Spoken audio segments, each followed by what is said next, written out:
ሰላም ጤና ይስጥልን። እንኳን ወደ ቻናላችን በደህና መጣችሁ። ዛሬ በሀገራችን የሚገኙ ሁሉንም የሲቪል ሰርቪስ ሰራተኞችንና የመንግስት መስሪያ ቤቶችን የሚመለከቱ ሁለት ዋና ዋና ሀገራዊ መረጃዎችን ይዘንላችሁ ቀርበናል።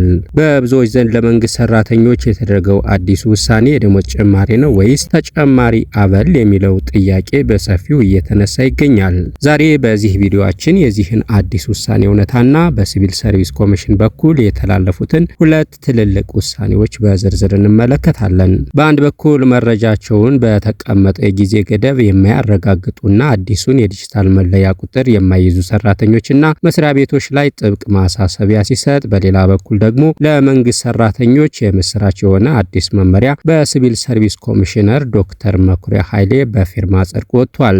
ለመሆኑ ይህ አዲስ ክፍያ ከደሞዝ ጋር ያለው ግንኙነት ምንድነው? ክፍያው ለማን ይፈቀዳል? ክፍያ የማይፈጸምባቸው ሁኔታዎችስ ምንድናቸው? የመረጃ ማረጋገጫ ሂደት ውስጥ በእያንዳንዱ ሰራተኛ ላይ ምን አይነት ተጽዕኖ ያመጣል? የዛሬው ቪዲዮአችን እስከ መጨረሻው ሊከታተሉት የሚገባ ሙሉ ዝርዝር መረጃ ይዟል። እስከ መጨረሻው አብራችሁን ቆዩ።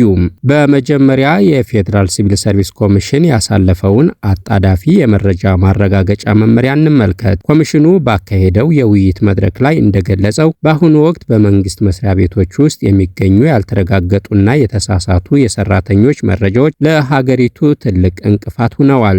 ይህ ችግር መንግስት በሀገር አቀፍ ደረጃ ትክክለኛ የሰራተኛ መረጃ እንዳይኖረው ማድረጉ ሳያንስ ለትክክለኛና ህጋዊ ሰራተኞች ብቻ ደሞዝ እንዳይከፈል ትልቅ መሰናክል ሆኖበታል። የሲቪል ሰርቪስ ኮሚሽን ኮሚሽነር ዶክተር መኩሪያ ኃይሌ እንደገለጹት ሁሉም የመንግስት መስሪያ ቤቶች የሰራተኞቻቸውን መረጃዎችና የትምህርት ማስረጃዎች በአስቸኳይ በዲጂታል ስርዓት አዘጋጅተው ማረጋገጥ አለባቸው። በዚህ አዲስ አሰራር መሰረት እያንዳንዱ የመንግስት ሰራተኛ የራሱ የሆነ ልዩ ዲጂታል መለያ ቁጥር ይኖረዋል። ሁሉም መስሪያ ቤቶች በተቀመጠው የጊዜ ገደብ ውስጥ የሰራተኞቻቸውን ማስረጃ ማረጋገጥ ይጠበቅባቸዋል።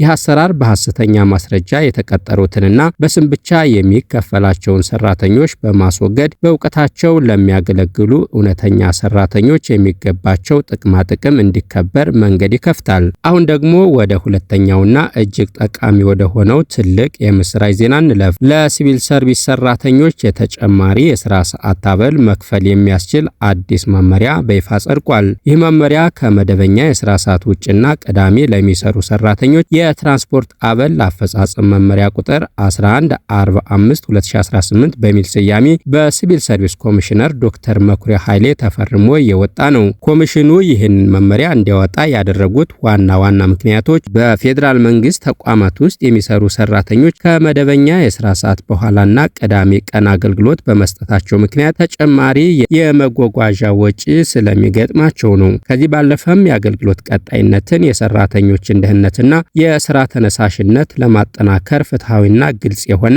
የትራንስፖርት አበል አፈጻጸም ስርዓት መዘርጋት አስፈላጊ በመሆኑ ኮሚሽኑ በአዋጅ ቁጥር 1353/2017 በተሰጠው ስልጣን መሰረት መመሪያውን አውጥቷል። ታዲያ የክፍያው መጠንና አፈጻጸሙ እንዴት ነው? መመሪያው ለሚያሟሉ ሰራተኞች የትራንስፖርት መጓጓዣ አበል መጠን እንደሚከተለው ተወስኗል። ለቅዳሜ ስራም በወር ለ4 ቅዳሜ ቀናት ለሚሰሩ ሰራተኞች 800 ብር፣ ለምሽት ስራ ለ22 ቀናት የምሽት ስራ ለሚሰሩ 2200 ብር፣ በአጠቃላይ ሁለቱንም ለሚያሟሉ ሰራተኞች ወርሃዊ 3000 ብር ክፍያ ይፈጸምላቸዋል። ይህ መመሪያ ተፈጻሚ የሚሆነው በመሶብ አንድ ማዕከል አገልግሎት ዋና መስሪያ ቤትና ቅርንጫፍ ማዕከላት ውስጥ ከመደበኛ የስራ ሰዓት በኋላና ቅዳሜ አገልግሎት በሚሰጡ ሁሉም የፌዴራል ተቋማት ሰራተኞች ላይ እንደሆነ ደንግጓል። ይሁን እንጂ የትራንስፖርት አበል የማይከፈልባቸው ሁኔታዎች አሉ። ሆኖም ግን አዲሱ መመሪያ የትራንስፖርት አበል የማይከፈልባቸውን ሁኔታዎችም በዝርዝር አስቀምጧል። እያንዳንዱ ሰራተኛ እነዚህን ነጥቦች በጥንቃቄ ሊረዳቸው ይገባል። በመመሪያው መሰረት ክፍያ የማይፈጸምላቸው ሁኔታዎች፣ አንደኛ በረጅም ጊዜ ስልጠና ወይም ትምህርት ላይ ለሚገኝ ሰራተኛ፣ ሁለተኛ በተፈቀደው የስራ መርሃ ግብር መሰረት በስራ ቦታው ላይ ላልተገኘ ሰራተኛ፣ ሶስተኛ ተቋሙ የጋራ ወይም በተናጠል የትራንስፖርት አገልግሎት ወይም ሰርቪስ ላቀረበለት ሰራተኛ፣ አራተኛ እንዲሁም በተመሳሳይ ዓላማ ከሌላ ምንጭ የመጓጓዣ ድጋፍ ለሚያገኝ ሰራተኛ። ይህ ክፍያ አይፈጸምም። ስለሆነም አበሉ የሚከፈላቸው በራሳቸው ትራንስፖርት ተሳፍረው ከመደበኛ ሰዓት ውጭና ቅዳሜ አገልግሎት ለሚሰጡ ሰራተኞች ብቻ መሆኑን መገንዘብ ያስፈልጋል። የተወደዳችሁ ተመልካቾቻችን የዛሬው የመንግስት ሰራተኞች አዲስ መረጃ ይህንን ይመስላል። እንግዲህ እንደተመለከትነው ውሳኔው ቀጥተኛ የመሰረታዊ ደሞዝ ጭማሪ ባይሆንም በመስክና ከመደበኛ ሰዓቶች ለሚደክሙ ሰራተኞች እስከ 3000 ብር የሚደርስ ትልቅ የትራንስፖርት አበል ድጋፍ የሚያደርግ መመሪያ ቁጥር 1145/2018 ነው። በሌላ በኩል ደግሞ የመረጃ ማረጋገጫውና የዲጂታል መለያ ቁጥር አሰራሩ የሲቪል ሰርቪሱን ጥራት ለማስጠበቅ የተወሰደ አስፈላጊ እርምጃ ነው። እርሶስ በእነዚህ ሁለት ውሳኔዎች ላይ ምን አስተያየት አለዎት? አዲሱ የትራንስፖርት አበል የሰራተኛውን የመጓጓዣ እንግልት ይቀርፋል ብለው ያስባሉ? ሐሳብና አስተያየታችሁን ከታች በኮመንት መስጫው ላይ ጻፉልን። ቪዲዮውን ከወደዳችሁት ላይክ ማድረጋችሁን አትርሱ። ለሌሎች የመንግስት ሰራተኞችም እንዲደርስ ሼር አድርጉት። እንደዚህ ያሉ ወቅታዊና ጠቃሚ መረጃዎች በፍጥነት እንዲደርሷችሁ ሰብስክራይብ በማድረግ የደወል ምልክቷን ይጫኑ።